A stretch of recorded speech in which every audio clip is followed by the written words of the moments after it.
You are listening to the It's Your Time podcast, and I'm your host, Certified Life Coach Michelle Arnold Burke.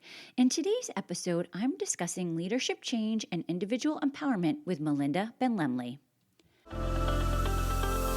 Welcome to the It's Your Time podcast, the podcast where busy professionals like you get the practical solutions and support you need to gain control of your schedule so you can strive to be the best in your career, but without the stress and overwhelm. If you're looking to increase your energy and decrease your stress, you are in the right place.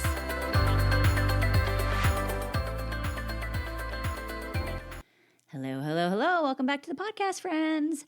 I mentioned at the start of the new year that my intention was to bring you more strong female voices with knowledge that can help you as a complete human. And today, I have the privilege of sharing a recent conversation with Melynda Benlemlih, who is a coach, facilitator, speaker, trainer, consultant for organizations, and the founder and president of Cognitive Agility, LLC. Melynda has over 20 years of experience in organizational development in both the private and federal sectors, applying solutions across the workforce development spectrum. She has built programs in higher education, international business, and federal human capital management. And she shared so many great tips and techniques on leadership change and what you can do to feel more empowered in your role at any level. She also shared a lot of great ideas around change management, controlling your life, your time, your habits, and how to gain clarity in your life. And I love her idea of the stakeholder influencer map. She is sharing a free resource for you as well, so be sure to listen all the way through. And without further ado, take a listen. Okay, I am so excited to get started today. You have quite an extensive background. Can you maybe share with the listeners a little bit about who you help, what you do, all of the goodness that you see fit? Yeah, absolutely, Michelle. Thank you for having me. It's such a pleasure to be here. My background is in human capital and organizational development, over 25 years. And I've done things from helping organizations set up the whole HR wheel, right? What's the job, post the job, hire for the job, train the job, get the folks in, what's their career path, professional development, all the things. So that's kind of my core background, and doing research, qualitative kind of research, focus groups and interviews to figure out what we need to train, to figure out what the next thing is in the organization. And over the years, I just started saying, give me all the people problems.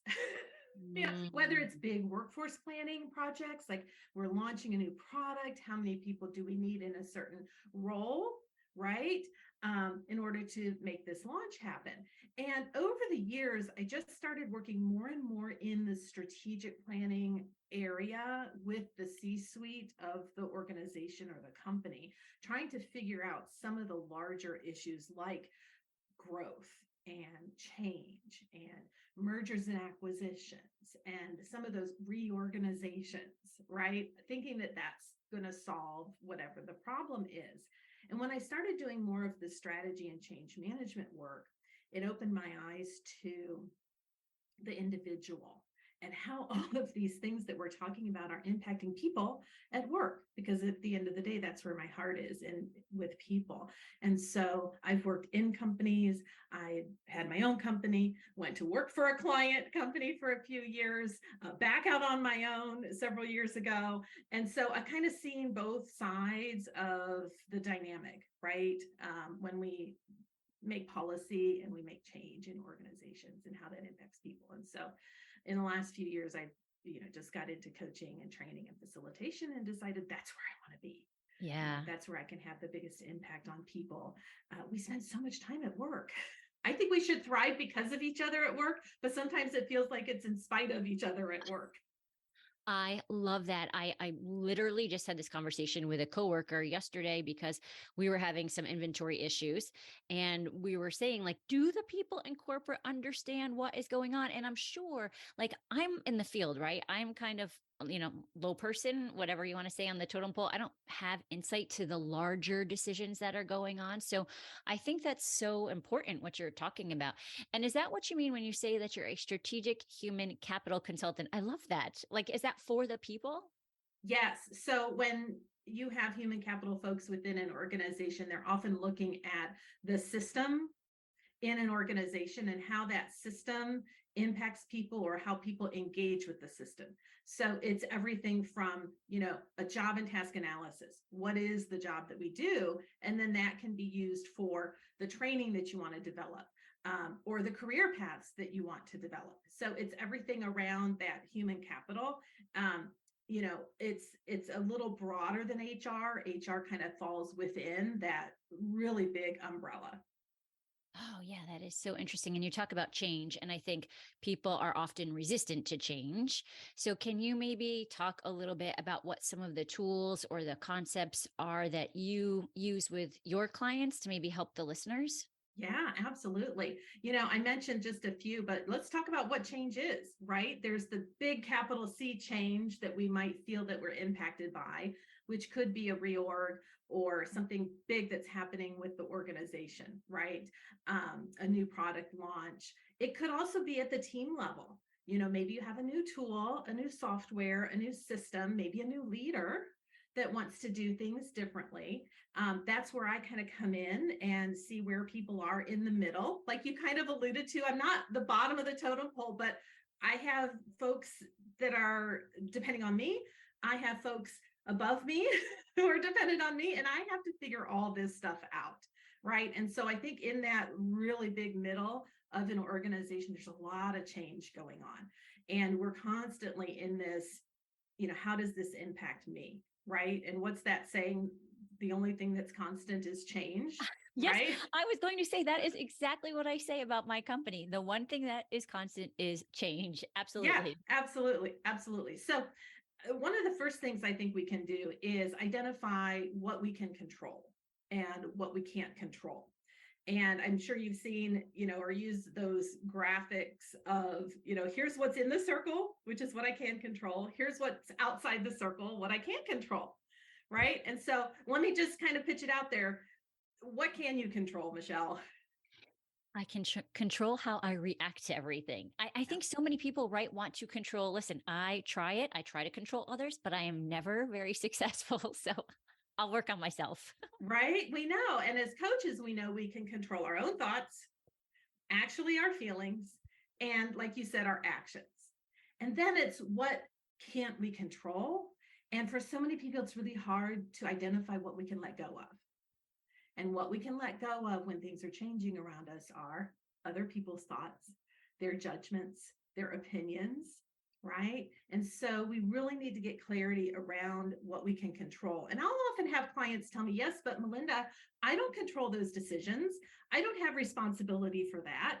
And I see them kind of uh, deflecting authority, right? And what we need to discover is where do we have influence?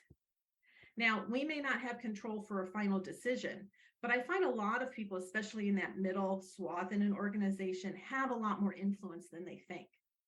So it's what can I influence, right? Out I of love that. that.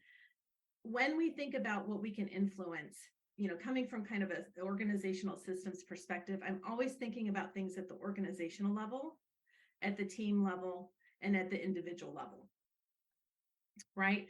And so, an easy way when it gets complex like this is to just kind of draw it out. I'm a very visual person. I love speaking in metaphors. So, I'll offer this tool, and that's to create, I call it a stakeholder influence map.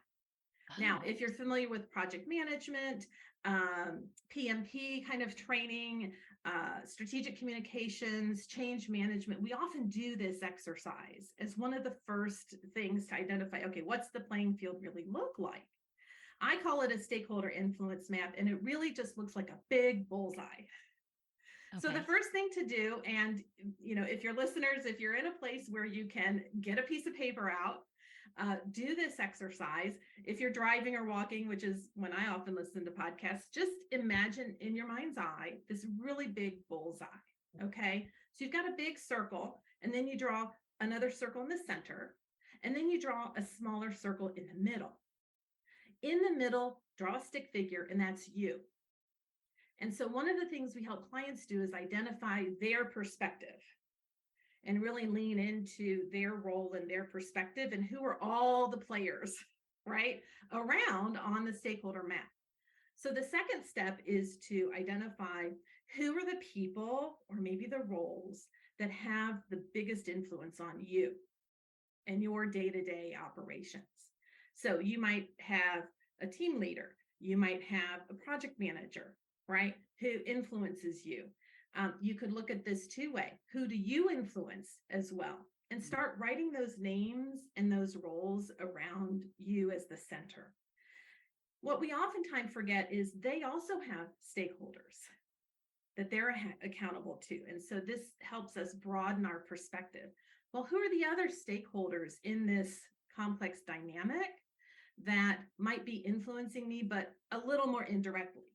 So maybe there's a program manager or a vice president or a client if you're providing a product or service, and start to map them out on the outer rings. And this just gives us pause to reflect and identify, okay, I think I might have a little more influence here than what I first imagined. So that's a really good exercise to just, in 10 or 15 minutes, get it all out and it starts to make sense visually for you. Oh, I love that. I think that makes such sense and will bring such awareness because I know sometimes I will often say, like, if only I knew what the bigger picture was, I would probably have more buy in. But instead of like taking the time to think about, like, I feel like your exercise can help give that pause to kind of look at that bigger picture, not necessarily be so dependent on others to tell me. And then I will feel more in control. And I feel like what you're saying is exactly that. Like, it's so much more empowering to know how much influence you actually do have. Absolutely. Absolutely. And I can share a story. I just had a client last week work through this. And I'll just kind of set up this scenario, and maybe you're familiar with it in kind of product development, sales types environments. I work a lot with software development companies who work for larger federal agencies. Okay, so they're providing a software as a service or a product. And I had a team lead reach out to me and she said, Melynda, I'm a new team lead. I have 6 people working for me. Our client is a federal agency. And the problem is we're overrunning our budget because the client keeps changing the requirements. And I keep talking to my project manager and they're telling me it's okay, just do what the client wants. And then I go to my program manager and I found out that they have a longstanding relationship with the client and I want to get in their meetings and they say, no, we don't have the budget for you and your team to attend the meetings. Just do what the client asks. But I see that I'm overrunning and now I don't feel like a good leader because I'm telling my team to do different things. And there's this churn and this spin, right? And so we identified what the problem was. And I'll just pause and ask you, how many stakeholders did you hear in that scenario? Oh my gosh, it sounds like there's a lot because it's like her worker, right? If it's all around the circles, like the program manager, the other boss, the client, like yeah, multiple. Absolutely. Absolutely. So doing this exercise, she was able to just map out, okay, I have my team, I have a project manager, I have a program manager, and I have a client.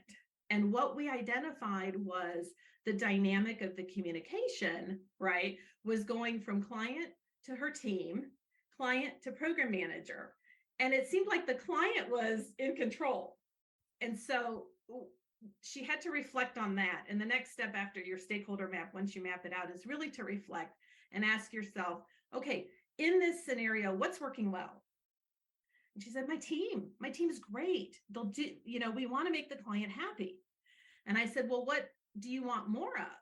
And she said, I need to attend those meetings.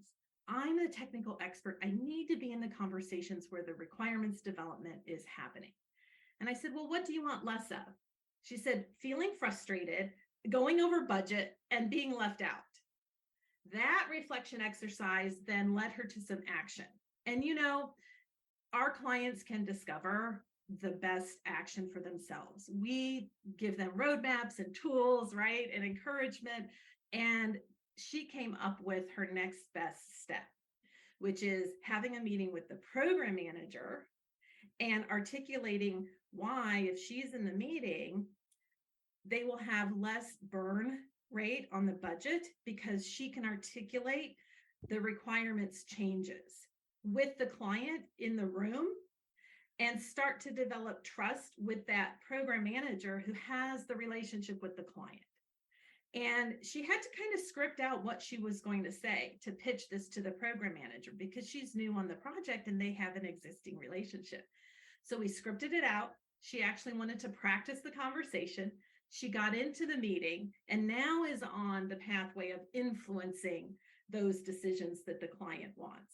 I think that is so important. You mentioned a couple things. So the questions like, what do you want to change? What do you want more of? What do you want less of? And like, then what are the action steps I'll take? And I think even at like a rep level, if somebody's in sales, maybe not the project manager or the manager, that's important to really consider because when you can come to your leader or whoever your strategic circles are, you can come with something that is practiced in place and not just like venting, right? It just seems much more appropriate and able to actually take action on. Absolutely. That's so good. What do you see, because you do work with a lot of leaders, as maybe one of the biggest challenges that they have, and how do you help overcome it for them? It's interesting that you just mentioned coming with a solution, right? Like we always hear leaders say, well, don't come to me with the problem, come to me with the solution. And sometimes we feel like, well, I don't know the solution because I don't have all the context, right? So once these activities get you into that context, you're better prepared. And we often work with the folks needing to go to the leader. My advice to the leaders, from what I've seen over just patterns of behavior and how we're humans in organizations, and so organizations aren't perfect. I have found a pattern of leaders saying, oh, I have an open door policy. Oh, just come to me and tell me, but not really setting up the dynamics that that conversation feels safe for employees. So my advice to leaders more recently has been, how can you create a safe space to really listen? And what do you need to set up in your own mindset to listen to what people have to say? So, for example, the open door policy traditionally is, come on in anytime, let me know. Well, you already have a power dynamic of you're in your office, right? And we've all gotten called into the office, Yeah, right? like And the that principal's already, office. right? So that doesn't really feel safe, all right? And so some leaders will say, uh, you said this in a meeting. I was really curious. You sounded frustrated. Let's go for a coffee or let's go for a walk. So something where you can shift the power dynamic a little bit to create an opportunity for someone to open up. And there are a lot of tips and techniques to create that dynamic, but the self-awareness of leaders, I think, is really important. And we have labels, right, that we put on ourselves and that we put on others. And oftentimes I deal with senior leaders who think that they're just showing up as the person. Mary Jane says, so how was your weekend? What did you think about this? But the employees are still looking at you as Mary Jane with the vice president hat on. So it takes some level of self-awareness of the authority that you carry with you just by nature of your title. Oh, And that's then we have labels of ethnicity and race and gender and age, right? And I do some unconscious bias training in DEI work, and I find that this is a thread that hits so many elements in organizations, is that self-awareness of how we show up and how others perceive us. So I think it's really important for leaders to kind of pause and look at what those dynamics are that they're bringing in and how might they create an opportunity to really hear the hard truths. Oh, that is so good. I was just talking to a colleague earlier this week, and she was talking about how in their meetings, she's able to talk, but she rarely feels like anybody listens to her. Like they don't take her feedback as far as messaging. And it's just interesting to that point. Like, how can we listen better?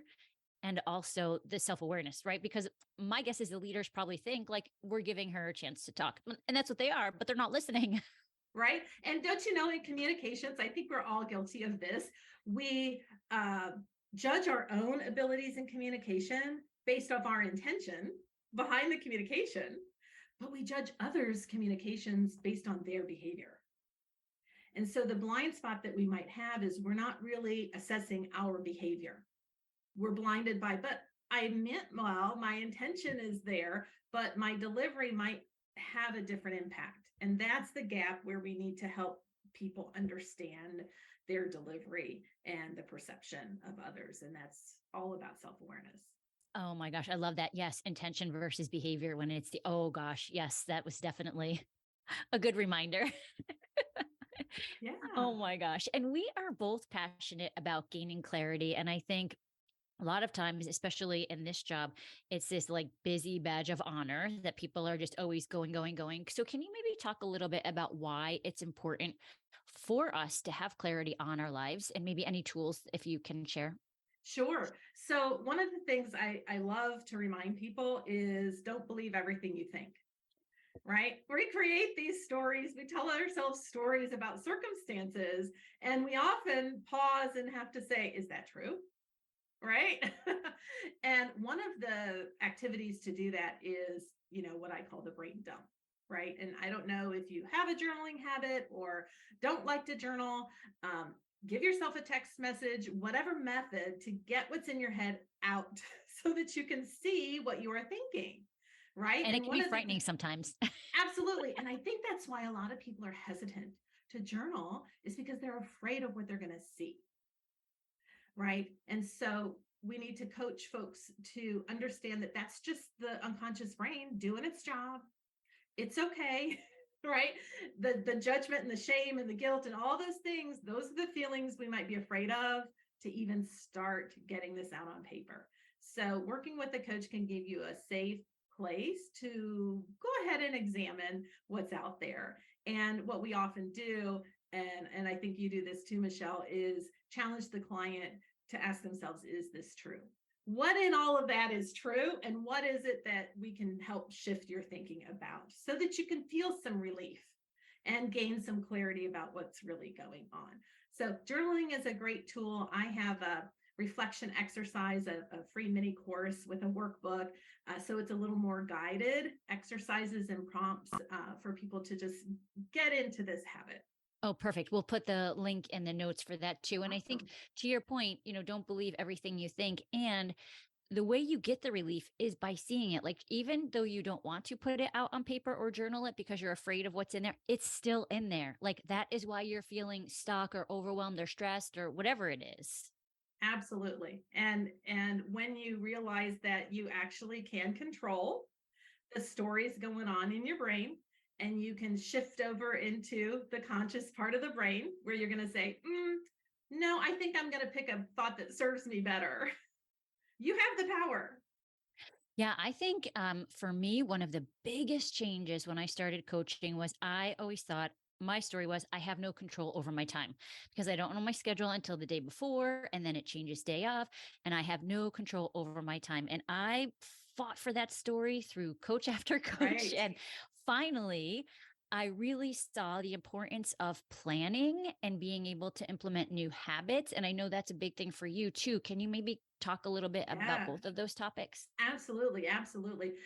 Before kind of developing the habit of habit tracking, I think it's important to get to that new thought. So, if I could ask you when you shifted in the storytelling from I can't control my time, was there a thought or how did you shift that story? What's the thought that you were like, no, no, no, that doesn't work for me. I'm going to tell myself something better? Yeah, finally, what happened was a coach said to me, "Stop saying you don't have control of your time. You could actually leave your job." And it was just like, "Oh, right. The control is that I'm already doing what she's suggesting. I just didn't see it because she said if you have, if something is delayed, you bring extra work or you." And I'm like, "Oh yeah, well that's what I do." And she's like, "Then you have control over your time." So I was like, "You're right." And for me, because I know not for all of the things that I get coached on, and it felt like in that moment, it was just a snap of the fingers, but it took me how long to get there, right? But then it was like, Yes. oh, I'm totally in control of my time. Yes, absolutely. I think that's a great spot to get to. And oftentimes, where we feel overwhelmed and burnout is because we're not spending time on the things that really matter to us, right? It's that Stephen Covey's four quadrants time management. There's one that's it's important to me, but it might not be urgent. So I never get around to it. right? Your self-care, your strategic planning, your goal setting, all of those things, we can feel that they're missing if they don't show up in our calendar every week. And so identifying habits that maybe come out of quadrant 2 or maybe even help um, with your team. It could be something as simple as I had a client say, she wants to check in with her team once a week and start having these team meetings. And I said, put it on the habit tracker. Meet with team for 1 hour. And what if you just started it 3 times a week or 3 weeks a month or 2 weeks a month? Don't make it hard, make it easy. Yeah. There are a lot of self-care habits where if we can just identify something small, right? I'm standing up at my desk right now talking to you. Right. One of my habits is that I need to use my standing desk for 30 minutes a day. Oh, Right. fun. As small as we can make them, the better. Right. I know you and I both love James Clear, the author of Atomic Habits. Right. Love, Let's make them love. small and easy. And when we tell ourselves, well, that's not going to make a difference, good. That's the level we want to start. 100%. And then track them. And the reason I created a habit tracker for 4 habits over a month is so that I love checking off the boxes. I will make a list just so that I can check off that I did it. Right. So I love the dopamine hits of Yep. a habit tracker and give your brain some data that you actually can do these things. So when that voice starts kicking up the story, you can say, no, that's not true. Yes, that I think is so important for a few things to challenge our brain to see what it is that we have done, because it's so easy for us to tell ourselves that we haven't done that. And the self care piece, I feel like I say this all the time because I think as females, also, we're always like going, going, going, and we think self care is selfish or it has to be something more grandiose, but it can literally just be your activity of dumping your brain and listening to how you talk to yourself and changing that. Absolutely. Absolutely. We can find the right ones that feel doable and uh, help our clients achieve success in those areas. And then they build the confidence to maybe do a little bit more. And I think what you're talking about starting small is also so important because you're right. I think a lot of people think it's all or nothing, and then we do nothing. Like, Yeah. no, just get started. Even Darren Hardy talks about this in the compound effect. Like, as we go, Yes.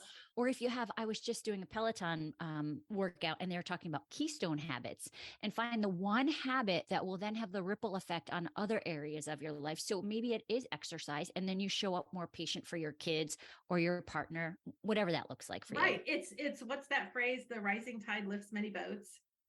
Right? Like, let's narrow it in, right? We're all really busy. We work with high performers, right? High achievers, overachievers. So it's hard to get folks to just narrow down, right? To just one thing and that feels like it's enough. But if we can Yes. leverage what that one thing is, to your point, it can, be the tide that lifts many boats. Oh, I love that. So good. We've hit on so many things. Have we missed anything? Oh gosh, I'm just really curious about, the people that you serve and what you found effective in the sales game. I work with a lot of folks in business development and growth, and I myself, I'll just share a personal story about being in a private company where I was responsible for growth and business development, and it's never ending. It was one of the reasons I quit and went out on my own. I might as well be doing it for myself. That's a whole other story. But what are some of the dynamics and maybe tips that you found for folks who are in any kind of position where it just feels like it's never ending?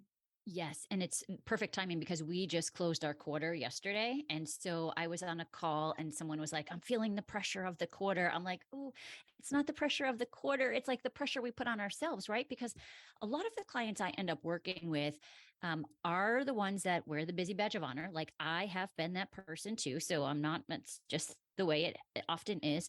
And will often always be going, going, going and doing everything to try to get the sale or make the sale, helping others. So in my particular field, we work with patients, doctors, accounts, like it's very matrix oriented. But to be able to plan your time strategically and really look at what is actually important, because in the moment, everything feels urgent and Yes. important, and then nothing gets done. And that's why we feel so overwhelmed. So it's like taking back that control of being Love able to that. do so much of what you talked about today. Love that. That's really important. Thanks for sharing that. Absolutely. And I also think sometimes in sales, and this might be like a little bit of another rabbit hole or whatever, but that a lot of the women I work with tie their self worth to the number. And that can be weight Of loss too, course. right? Like self worth Of and course. numbers and weight loss. But it's really being able to see, if you take the time to reflect back and to look at what you have done, that it's enough, that it does not mean like you determine your success and what that looks like. That's wonderful. Absolutely. And how can people find you? We'll put the link in for the reflection guide. Thank you. Yes. So everything's available on my website. My company name is Cognitive Agility LLC.com. Everything's there. My main social is on LinkedIn, and you can find everything there as well. Yeah, you share a lot of great information there on LinkedIn. I see you. I see you out there. That's our space. That's right. Excellent. Thank you so much. This has been such a great Oh, it's been conversation. a pleasure talking with you. Wasn't that great? I love the idea of the stakeholder influencer map to just allow you to take a pause, to see the big picture, and then decide what the next best decision is for you. Be sure to check Melynda out. The course link is in the notes, but again, it's www.cognitiveagility.com/clarity course. And hey, please share this podcast and tag me at Michelle Burt Coaching so we can hear how it helps you. Okay, that's what I have for you today. Take what works, leave what doesn't, and tune in next week for another opportunity to transform your life. Make it a great day. Take care.